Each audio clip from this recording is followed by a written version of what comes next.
नमस्कार, मेरा नाम है कृष्णा और बहुत बहुत स्वागत है आपका हमारे शो वायरल कट में। भारतीय जनता पार्टी के नेता प्रवेश साहिब सिंह वर्मा के निवास पर जश्न का माहौल है। उन्होंने न केवल नई दिल्ली सीट पर पूर्व मुख्यमंत्री अरविंद केजरीवाल को हराया, बल्कि उनकी पार्टी ने दिल्ली विधानसभा चुनाव 2025 में शानदार जीत दर्ज की है।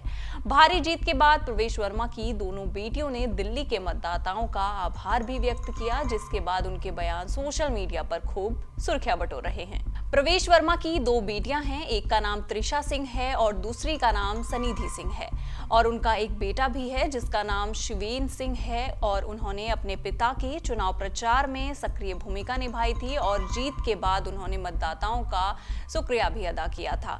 त्रिशा और सनिधि ने कहा, दिल्ली की जनता ने इस बार झूठ को जीतने नहीं दिया। हमने पहले से ही स्पष्ट जीत का अनुमान लगाया था, बस सही समय का इंतजार था। प्रवेश वर्मा दिल्ली की राजनीति में एक प्रभावशाली नेता के रूप में जाने जाते हैं। नई दिल्ली विधानसभा सीट से चुनाव लड़ने से पहले वो पश्चिमी दिल्ली से सांसद भी रह चुके हैं। उनकी राजनीतिक समझ और दिल्ली के साथ गहरे जुड़ाव ने उन्हें एक मजबूत प्रचार अभियान चलाने में मदद की। प्रवेश वर्मा की पत्नी स्वाति सिंह पूर्व केंद्रीय मंत्री विक्रम वर्मा की बेटी हैं और उन्होंने भी चुनाव प्रचार में सक्रिय भूमिका निभाई। उन्होंने रैलियों, सामुदायिक कार्यक्रमों और सार्वजनिक संवादों में भाग लिया, जिससे उन्हें मतदाताओं से व्यक्तिगत संबंध स्थापित करने में मदद मिली। जीत के बाद उन्होंने कहा, ये जीत प्रवेश वर्मा के नेतृत्व और बीजेपी के विकास के प्रति प्रतिबद्धता में जनता के विश्वास का प्रमाण है। 7 नवंबर 1977 को जन्मे प्रवेश वर्मा एक राजनीतिक प्रभावशाली परिवार से आते हैं। उनके पिता स्वर्गीय साहिब सिंह वर्मा दिल्ली के पूर्व मुख्यमंत्री और वरिष्ठ बीजेपी नेता थे। प्रवेश वर्मा ने अपनी स्कूली शिक्षा दिल्ली पब्लिक स्कूल आरके पुरम से की है और किरोरीमल कॉलेज से उच्च शिक्षा प्राप्त की है। उन्होंने फॉर स्कूल ऑफ मैनेजमेंट से एमबीए की डिग्री भी हासिल की है। प्रवेश वर्मा ने 2013 में राजनीति में प्रवेश किया और मेहरौली विधानसभा सीट पर कांग्रेस नेता योगानंद शास्त्री को हराया। इसके बाद उन्होंने 2014 और 2019 के लोकसभा चुनाव में पश्चिमी दिल्ली से ऐतिहासिक जीत दर्ज की। 2024 में उन्होंने लोकसभा चुनाव न लड़ने का फैसला किया और राज्य राजनीति पर ध्यान केंद्रित किया।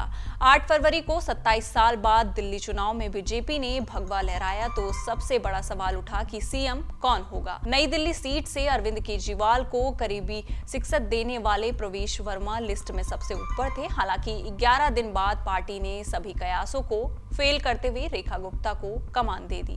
कल शपथ ग्रहण के बाद प्रवेश वर्मा के परिवार वालों से इस पर सवाल पूछा गया। उनकी छोटी बेटी त्रिशा ने इस पर जवाब देते हुए कहा कि हम सब बहुत खुश हैं। पार्टी ने सोच समझकर मुख्यमंत्री का नाम तय किया है।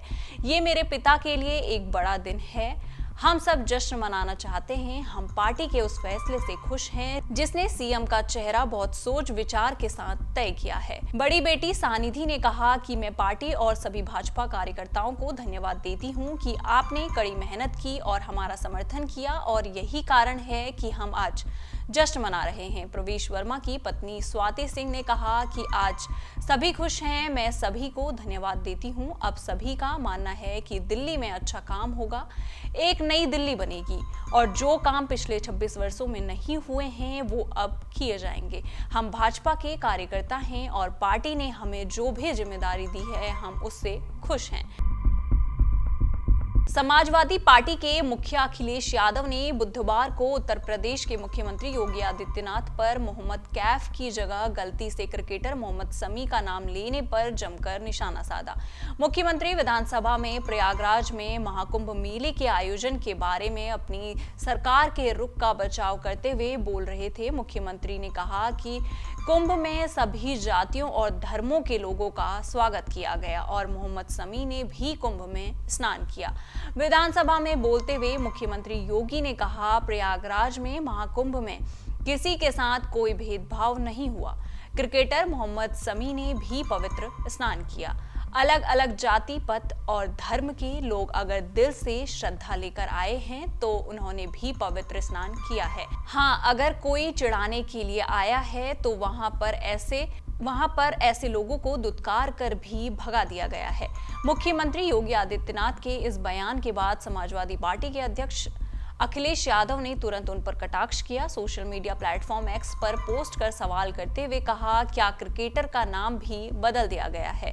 हालांकि समी के महाकुंभ में आने की कोई भी आधिकारिक तौर पर पुष्टि नहीं हुई है, लेकिन क्रिकेटर मोहम्मद कैफ ने पिछले साल दिसंबर में प्रयागराज में त्रिवेणी संगम में डुबकी लगाई थी। कपूर फैमिली में इन दिनों शादी का माहौल चल रहा है। करीना कपूर की बुआ के बेटे आदर जैन के प्री वेडिंग फंक्शन शुरू हो चुके हैं। बुधवार को हुए मेहंदी फंक्शन में बी टाउन के बड़े सितारे पहुंचे, जिसमें रणबीर कपूर, आलिया भट्ट से लेकर करीना कपूर और करिश्मा कपूर भी शामिल थी। जहां ननद भाभी की जोड़ी करीना और आलिया का गजब फैशन सुर्खियां बटोर रहा है।